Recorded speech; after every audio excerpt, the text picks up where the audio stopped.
कैसे हैं आप लोग। उम्मीद है सब खैरियत से होंगे इंशाल्लाह अज़ीज़।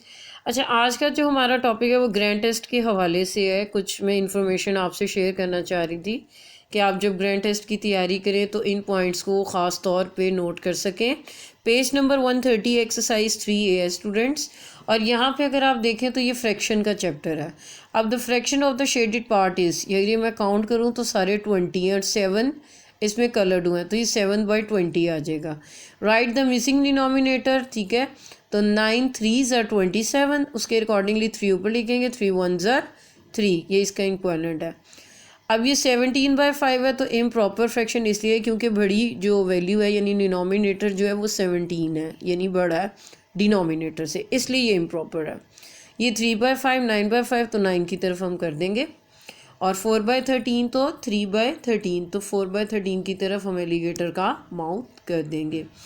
इसी तरह से मज़ीद अगले भी क्वेश्चंस हैं जिसके रिगार्डिंगली आप कर सकते हैं। यहाँ पे स्टूडेंट्स अगर देखें तो ये कहता है सर्कल द करेक्ट फ्रैक्शन। अब आपने कलर्स नोट करने हैं, जिस तरह ये 1 2 3 4 5 6 टोटल है, 1 कर रहा है तो 1/6 को सर्कल कर देना है। इस तरह से आप इसको करेंगे। अच्छा स्टूडेंट्स, यहाँ पे अगर आप देखें तो ये शेप है 4 1/4 आ गया, ये 2/3 1/3 3/5, यहाँ पे एक एप्पल हुआ है तो 1/2 है, 2 बॉल्स हुए हैं तो ये 2/6। इसके रिगार्डिंगली आपने करना है। अगली एक्सरसाइज पे चलते हैं। एक्सरसाइज 3B है। ये बहुत सिंपल है। सिंपल आपने ऊपर वाली वैल्यूज़ को ऐड करना है और जो नीचे वाली वैल्यूज़ हैं वो सेम रहेंगी, लाइक दैट 4/7 1/3। अच्छा, अब यहाँ पे ये क्या है, ये माइनस का साइन है लेकिन ये प्लस होता है। किस तरह से प्लस होता है कि मैं 5 में से, यानी प्लस से मुराद ये है कि मैं 5 में से 1 माइनस करूँगी तो ये 4 आ जाएगा। 9 नीचे वैसे ही रहेगा। यहाँ पे अगर ये प्लस का साइन है तो ये 4 लिखा हुआ है, ऐसी मैंने वैल्यू लिखनी है कि वो प्लस होके 7 बना दे। तो ऑटोमेटिकली जब मैं 7 में से 4 माइनस करूँ तो मेरे पास 3 आ जाएगा, 3/5। 11 में से 6 माइनस करूँ 5/9। इस तरह से आप इसको सॉल्व कर सकते हैं। ये आपके ट्रू फॉल्स हैं, ये MCQs हैं। ये बहुत सिंपल है, इसकी बहुत दफ़ा क्लास में प्रैक्टिस हुई है, और ये 3 डिजिट्स वालों की भी। तो आप इसका एक रिव्यू देख लें, ठीक है, ये बहुत इम्पॉर्टेंट है। अब हम चलते हैं एक्सरसाइज 4A में। इसमें हमें वो बताता है कि भाई 1 किलोमीटर इतने मीटर्स के बराबर है और ये समथिंग। तो ये एक रिमेंबर इधर बना हुआ है, इसमें आप चेक कर सकते हैं। 1 kilometre is equal to 1000 metres, वो हाफ़ किलोमीटर 500 मीटर्स होता है, और 1/4 250। ये मैंने आपको क्लास में भी एक चार्ट में भी बनवाया था, और लास्ट टाइम का जो लेक्चर था उसमें भी इसके बारे में मैंने आपको बताया हुआ है। तो ये चीज़ें आपको आनी चाहिए, मैं रिमाइंड कर देती हूँ। 1 kilometre is equal to 1000 metres, 1 millimetre is equal to 10 centimetres, sorry जी बिल्कुल ठीक है, 1 millimetre is equal to 10 centimetre, और इसमें 1 जो है metre is equal to 100 centimetre. तो इस तरह से आप ये नोट कर सकते हैं। ये MCQs हैं और ये ट्रू फॉल्स, इसके ही रिगार्डिंग लॉजिक चलेगी। आगे हम चलते हैं। इसमें लिखा हुआ है बेबी फीट। अब बेबी फीट आपको पता है सेंटीमीटर्स में होगा, बहुत मुन्ना सा बेबी का फीट होता है, यानी फीट हम पाँव को कहते हैं। अब ये 246 और 946, तो इसमें से ये वाली वैल्यू बड़ी है, इसमें से ये वाली वैल्यू बड़ी है, ये वाली बड़ी, उसकी तरफ आप एलिगेटर का माउथ कर देंगे। इस तरह से आपने इसको सॉल्व करना है। एक्सरसाइज 4B, यहाँ पे हम आगे हैं, पेज नंबर 144 है। इसमें भी सिंपल आपने एडिशन करनी है और कुछ भी नहीं है। आपको अगर पता होगा 1 किलोमीटर किसके बराबर है, या 1 सेंटीमीटर या 1 मिलीमीटर या एवरीथिंग, ठीक है, तो आप जो है इसको आसानी से कर सकते हैं। ये चार्ट पे आपको लिख के भी बताया हुआ है, उसका एक ओवरव्यू ले लीजिएगा।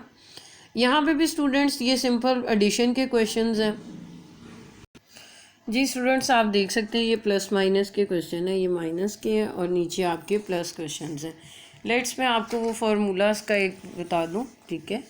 ये जिस तरह से मेजरमेंट के चैप्टर का है कि 1 centimetre is equal to 10 millimetre, 1 metre is equal to 100 centimetre, 1 kilometre is equal to 1000 metres. अब कुछ वर्ड प्रॉब्लम्स आपसे डिस्कस करते हैं। इसमें जो है सबसे पहली वर्ड प्रॉब्लम आपसे जो डिस्कस करते हैं वो है ये सना वाली। सना has 2 pieces of clothes. Sana has 2 pieces of clothes. One piece is 80 centimeter long and other is 340 centimeter long. तो what is the total length of the both the pieces. अब एक पीस इतने का दूसरा पीस इतने, obviously जब हम इसको ऐड करेंगे तभी हमें टोटल पीस ऑफ लेंथ आएगा। तो आप ये देख सकते हैं इस तरह से करें, first piece of cloth, second piece of cloth, ये प्लस कर देंगे। एक और वर्ड प्रॉब्लम्स इसकी करते हैं।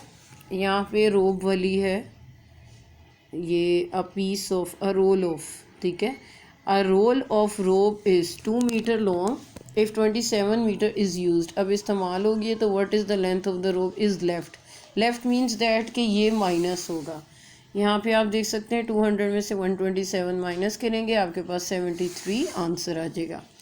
यहाँ पर लिखा हुआ the lamp post is 12 metre long, 1 metre of the post is below the ground, यानी नीचे है 1 metre, so that the post will not be blown out. How much of the lamp post is left above the ground. तो 12 में से आप 1 को minus करेंगे तो आपके पास आ जाएगा 11 मीटर्स। इस तरह से आप इसको लिखेंगे। स्टूडेंट्स हम आ गए 4C एक्सरसाइज में। यहाँ पे भी आपको किलोग्राम्स और ग्राम्स का है। सबसे पहले आप ये आइडेंटिफाई कर लें कि 1 gram is equal to 1000 milligrams and 1 kilogram is equal to 1000 grams. ये आपको याद होना चाहिए। पेज नंबर 152 है और इसके अकॉर्डिंगली आप ये फिलिंग दी ब्लैंक्स करेंगे। बहुत इजी है, इतनी ज़्यादा मुश्किल नहीं है, आप आसानी जो है इसको कर सकते हैं। और इसकी जो वर्ड प्रॉब्लम्स हैं वो भी बड़ी इजी हैं। जैसे ये mister Jawad buys 500 grams of potatoes, 150 grams of chocolate, 450 grams of peanuts and 300 grams of sugar. तो ये सारों को प्लस कर लेंगे तो आपको टोटल मास आ जाएगा। ठीक हो क्या स्टूडेंट। इसी तरह से ये डिफरेंट है। अगर आपका कोई क्वेश्चन है तो कमेंट में कर सकते हैं, उसके बारे में भी आपको गाइड कर दिया जाएगा। और यहाँ पे ये चैप्टर्स जो दोनों हैं तकरीबन एंड होने वाले। एक एक्सरसाइज 4D है, इसमें आपको स्टूडेंट्स बता दें कि 1 litre is equal to 1000 millilitres होते हैं। उसके अकॉर्डिंगली आपने ये सारा करना है, तभी आपका ये हो पाएगा और बआसानी आप इसको कर सकते हैं। ये इसकी जो है वो है word problems, real life story sums. इसको भी आप आसानी कर सकते हैं। अगर इसमें से कोई आप समझना चाहते हैं, नहीं समझ आ रहा, कोई इशू है, तो आप मुझे कमेंट में लिख सकते हैं। Thank you so much. अल्लाह हाफिज़।